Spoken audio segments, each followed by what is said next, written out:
Hello friends, हम पढ़ रहे हैं पुष्प पादपों की आकार की। हमने पिछली क्लास में पढ़ा था पर्ण विन्यास के बारे में, पत्तियों के रूपांतरण के बारे में तथा पुष्पक्रम के बारे में। तो हम एक बार इनको रिवाइज करते हैं कि पत्तियों में जो होता है पर्ण विन्यास किस प्रकार से पाया जाता है।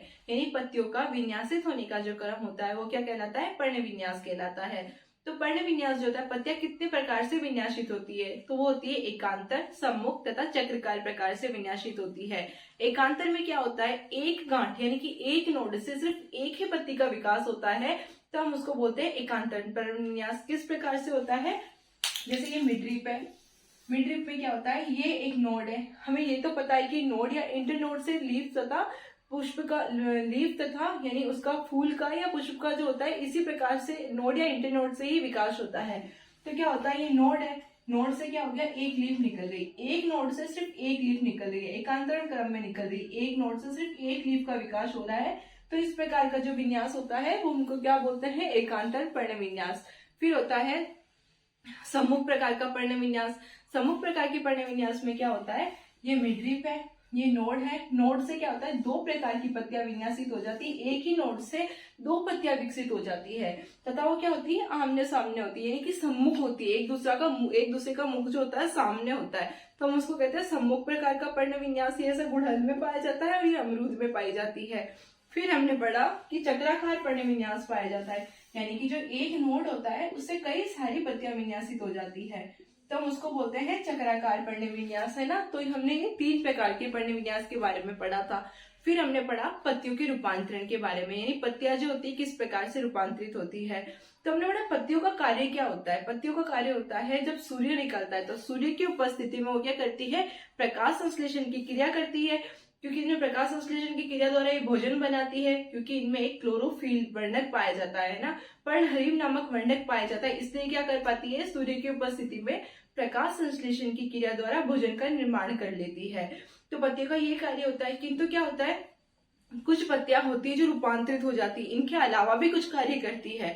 तो हमने पढ़ा मटर का जो पौधा होता है, मटर में क्या होता है? सहारा प्रदान करने के लिए, यानी सहारा प्राप्त करने के लिए वो इस प्रकार से प्रतान का रूप ले लेती है। तो ये क्या हुआ? पत्ती का रूपांतरण हो गया। कुछ पादप ऐसे होते हैं जिसमें पत्तियां जो होती है कांटों का रूप ले लेती है, शूल का रूप ले लेती है। तो ऐसे किसमें होता है? कैक्टस में होता है। एक जो प्याज और लहसुन हम खाते हैं, जो प्याज और लहसुन में क्या होता है? जो हम पार्ट खाते हैं वो क्या होता है? पत्तियां होती है, वो मांसल तथा गुदेदार हो जाती है और उनमें भोजन संचयित रहता है। एक अकेशा नामक पादप होता है, उस पादप में क्या होता है? छोटी छोटी पत्तियां होती है, तो वो क्या होता है? जल्दी ही विलुप्त हो जाती है। तो पादप को भोजन तो चाहिए, तो इसलिए क्या होता है? उनका जो पर्णवृंत होता है, यानी कि जिससे पत्तियां लगी हुई होती है ना, वो पार्ट पर्णवृंत होता है। तो पर्णवृंत क्या करता है? फूलकर मोटा हो जाता है, तो वो क्या करता है? प्रकाश संश्लेषण की क्रिया द्वारा भोजन का निर्माण करने लग जाता है। जो कार्य पत्तियां करती थी वो कार्य पर्णवृंत करने लग जाता है। तो ये क्या है? हमने पढ़े पत्तियों के रूपांतरण के बारे में। फिर हमने पढ़ा पर्ण विन्यास किसे कहते हैं। तो पत्तियों के विन्यासित होने का जो क्रम है वो पर्ण विन्यास कहलाता है। कितने प्रकार का होता है? ये असीमाक्षी तथा ससीमाक्षी दो प्रकार का होता है। तो हमने पढ़ा सबसे पहले असीमाक्षी पुष्पक्रम क्या होता है। असीमाक्षी पुष्पक्रम में क्या होता है? ऐसे जो पुष्प होते हैं उसमें क्या होता है? अग्रभिसारी क्रम में वृद्धि होती है तथा इनकी जो वृद्धि होती है असीमाक्षी यानी कि अनिश्चित वृद्धि होती है। तो हमने याद करने का एक तरीका निकाला था, यानी अ से असीमाक्षी और अ से असीमित वृद्धि होती है। असीमित वृद्धि कैसे होती है? ये जो मिडरीप है, मिडरीप में क्या होता है? ऊपर वृद्धि, पत्ती नहीं पाई जाती है, तो इसमें क्या होता है? असीमित वृद्धि हो जाती है। किंतु ससीमाक्षी पुष्पक्रम क्या है? जिसमें क्या होता है? ससीमाक्षी में क्या होता है? सीमित वृद्धि होती है तथा तल भी सारी क्रम में पुष्प निकलते हैं और यहाँ पे ऊपर शीर्ष भाग पर पत्ती पाई जाती है, तो इसलिए इसको क्या बोलते हैं? ससीमाक्षी पुष्पक्रम। आज हम पढ़ेंगे पुष्प के बारे में कि पुष्प क्या होता है, इसके कितने पार्ट होते हैं तथा इनका यूज क्या होता है। ठीक है, तो आज हमारा टॉपिक है पुष्प।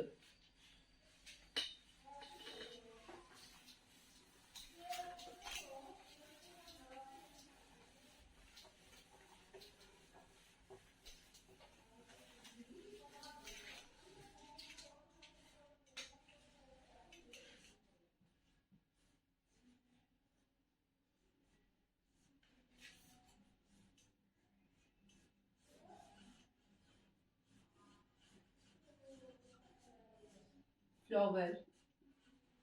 तो पुष्प जो होता है उसके कौन से चार मुख्य भाग होते हैं? कौन से चार मुख्य भाग होते हैं? दल, बाह्य दल और पुमंग तथा जायंग। तो हम इसको साथ साथ लिखते भी जाते हैं।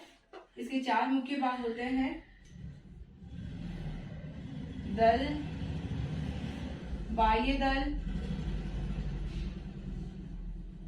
उमंग,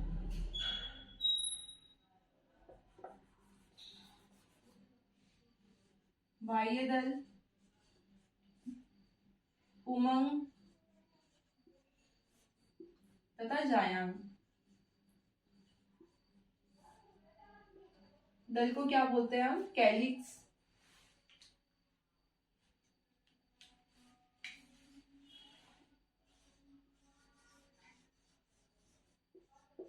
बाह्य दल को कोरोला, उमंग को एंड्रोशियम,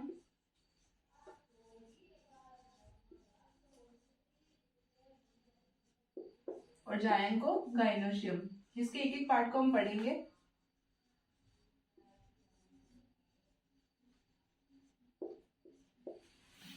तो ये जो दल और बाह्य दल होते हैं वो क्या होते हैं? ये दल तथा बाह्य दल होते हैं, ये आवश्यक दल नहीं होते हैं। इनको क्या बोलते हैं? इनको हम बोलते हैं लैंगिक दल, और इनको हम बोलते हैं सहायक दल। ये आवश्यक नहीं है, यानी कि ये सहायक जरूर है किंतु ये आवश्यक नहीं है, तो हम इसको बोलते हैं सहायक दल, इनको बोलते हैं लैंगिक दल।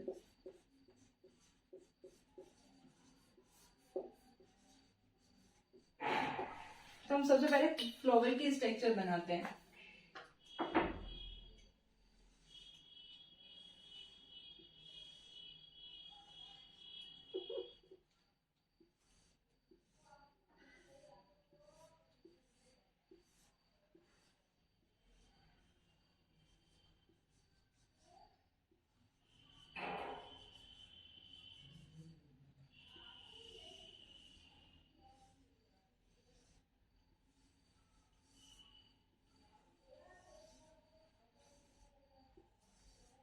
ये होती है पुष्प की संरचना।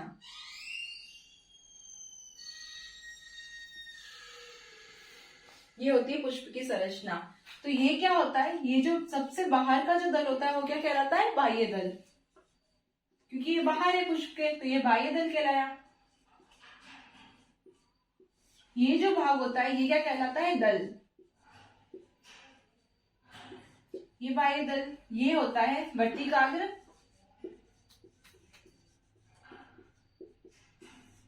वर्तिका, ये होता है अंडाशय,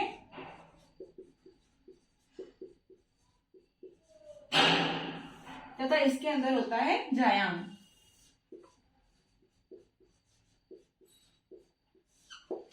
ये होते हैं पुंगणु,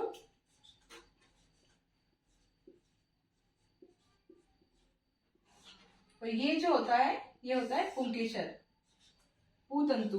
पुंगणु या पुंकेसर एक ही बात है, इसमें होते हैं पुतंतु।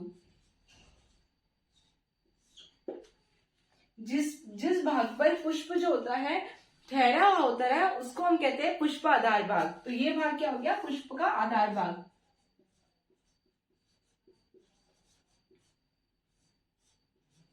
और ये हो गया पुष्प ग्रंथ। तो हम क्या पढ़ रहे हैं? पुष्प के बारे में पढ़ रहे हैं। तो पुष्प में क्या होते हैं? 4 मुख्य भाग होते हैं, दल, बाह्य दल, पुमंग यानी एंड्रोशियम तथा जायांग या गाइनोशियम। ये जो इसके होते हैं मुख्य भाग होते हैं। तो दल तथा बाह्य दल क्या होते हैं? सहायक जो होते हैं, सहायक प्रकार के होते हैं, तथा ये पुमंग तथा जायांग जो होते हैं वो लैंगिक दल होते हैं। ठीक है, तो ये लैंगिक में काम आते हैं, और ये क्या होते हैं? सहायक होते हैं। यानी कि जो दल होता है बाहर जो होता है, जब पुष्प जो होते हैं कली की अवस्था में होते हैं, तो ये जो बाह्य दल जो होते हैं उनकी सुरक्षा करते हैं। तो हम जो पुष्पों की कली देखते हैं और वो जो पूरी पत्ते से ढकी हुई रहती है वो क्या होता है? ये होता है दल। ठीक है, और बाह्य दल होता है। और ये जो दल होता है ये क्या होता है? रंगीन प्रकार का होता है। रंगीन क्यों होता है? ये पुष्पों को अपनी ओर आकर्षित करता है, इसलिए क्या होता है? कलर्ड होता है, रंगीन होता है। तो बाह्य दल क्या होता है? पुष्प की रक्षा करता है। जब पत्ती पुष्प जो होता है कली के रूप में होता है तो पुष्प की रक्षा करता है, और दल का क्या कार्य होता है? ये रंगीन होता है जो कीटों को अपनी तरफ आकर्षित करता है। और क्या होता है? पुमंग होते हैं। पुतंतु के ऊपर जो भी पाया जाता है पुमंग होते हैं। इसमें कई प्रकार के पुंगणु होते हैं, यानी बहुत सारे पुंगणु होते हैं इनमें। और ये क्या होता है? अंडाशय। अंडाशय में ही तो बीज तथा फल का निर्माण होता है, इसका ये पार्ट होता है। ऊपर वाला भाग होता है वर्तिकाग्र, वर्तिका, बीच में जो वर्तिकाग्र तथा अंडाशय को जोड़ता है वो क्या होता है, वर्तिका। और ये जो संरचना होती है क्या कहलाती है, गायनोशम या जायांग कहलाती है। ऊपर जो होते हैं वो क्या होते हैं, पुमंग, पुमंग होते हैं। और ये तंतु रूपी संरचना होती है वो क्या कहलाती है, पुतंतु कहलाती है। और जिस भाग से पुष्प होता है वो लगा हुआ होता है, यानी कि जिस भाग से पुष्प ठहरा हुआ होता है उसको हम क्या कहते हैं, पुष्प आधार भाग। और जो व्रंत जैसी संरचना होती है, हरे डंठल जैसी संरचना होती है, उसको हम क्या कहते हैं, पुष्प व्रंत कहते हैं। तो हमारी फ्लोवर डायग्राम तो समझ में आ गया। हम एक एक चीज के बारे में पढ़ते हैं।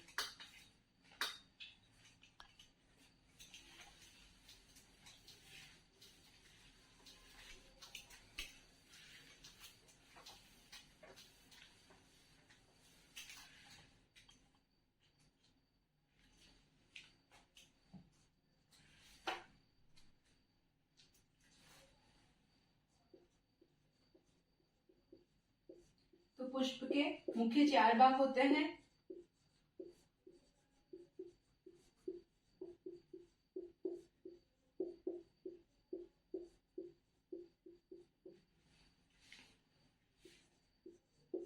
दल तथा बाह्य दल जो होता है,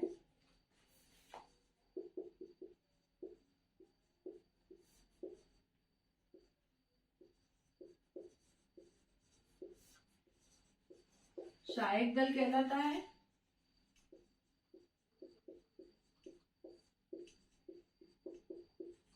पुमंग तथा जायांग जो होती है,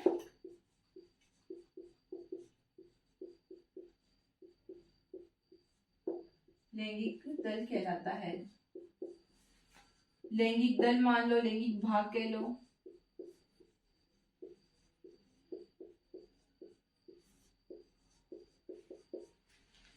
अब इसमें क्या होता है, यानी कि एक ही पुष्प में अगर एंडोशियम तथा गाइनोशियम यानी पुमंग तथा जायांग दोनों अगर एक ही पुष्प में उपस्थित है तो हम उसको कहते हैं उभयलिंगी पुष्प, द्विलिंगी पुष्प। क्योंकि दोनों लिंग एक में ही स्थित है तो हम इसको उभयलिंगी या द्विलिंगी कह सकते हैं। किंतु अगर पुष्प अलग अलग है, यानी कि एक पुष्प में सिर्फ या तो पुमंग है या जायांग है, तो हम उसको क्या कहते हैं, एक लिंगी पुष्प। ठीक है। तो यदि एक ही पुष्प में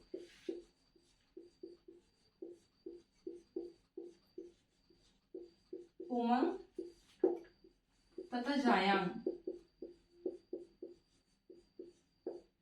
दोनों उपस्थित होते हैं,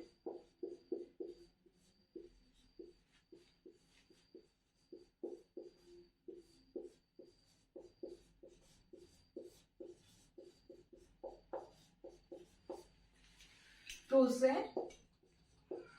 उभयलिंगी या द्विलिंगी पुष्प कहते हैं।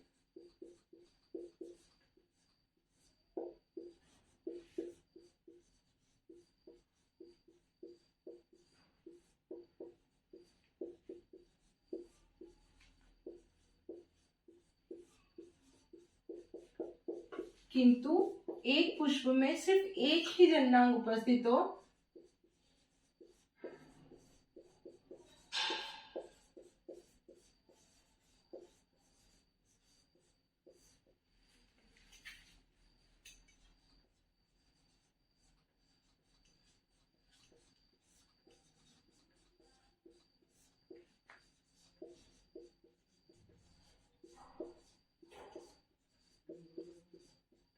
तो वह एक लिंगी कहलाता है।